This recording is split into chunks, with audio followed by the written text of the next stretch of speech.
C'était partout la même sécheresse, les mêmes herbes ligneuses.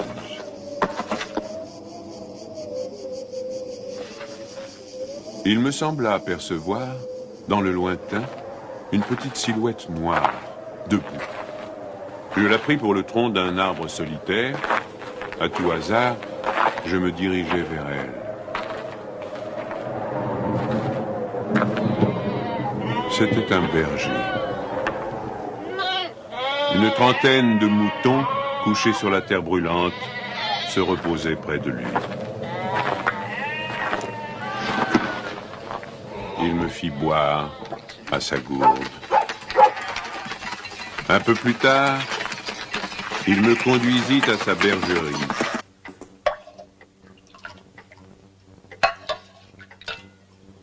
Il me fit partager sa soupe.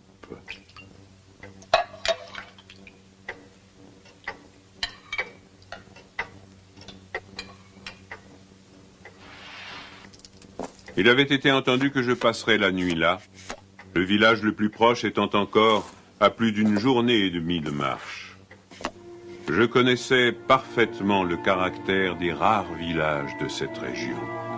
Il y en a 4 ou 5, dispersés, loin les uns des autres, sur les flancs de ces hauteurs, dans les taillis de chênes blancs, à la toute extrémité des routes carrossables. Ils sont habités par des bûcherons qui font du charbon de bois. Ce sont des endroits où l'on vit mal.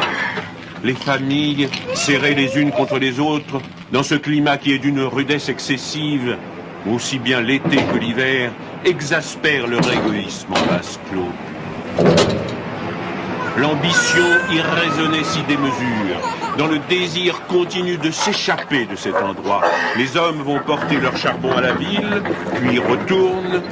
Les plus solides qualités craquent sous cette perpétuelle douche écossaise. Les femmes mijotent des rancœurs.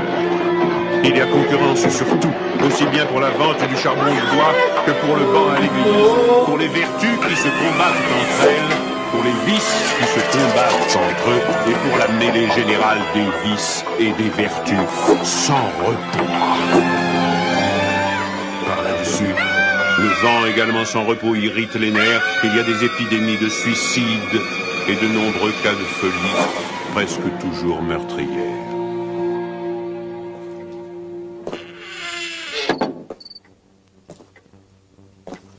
Le berger qui ne fumait pas alla chercher un petit sac et déversa sur la table un tas de glands. Il se mit à les examiner, un après l'autre, avec beaucoup d'attention, séparant les bons des mauvais. Je fumais ma pipe, je proposais de l'aider. Il me dit que c'était son affaire. En effet, voyant le soin qu'il mettait à ce travail, je n'insistai pas. Ce fut toute notre conversation. La société de cet homme donnait la paix. Je lui demandai le lendemain la permission de me reposer tout le jour chez lui. Il le trouva tout naturel, ou plus exactement, il me donna l'impression que rien ne pouvait le déranger. Il fit sortir son troupeau et le mena à la pâture. Avant de partir, il trempa dans un seau d'eau le petit sac où il avait mis les glands soigneusement choisis et comptés.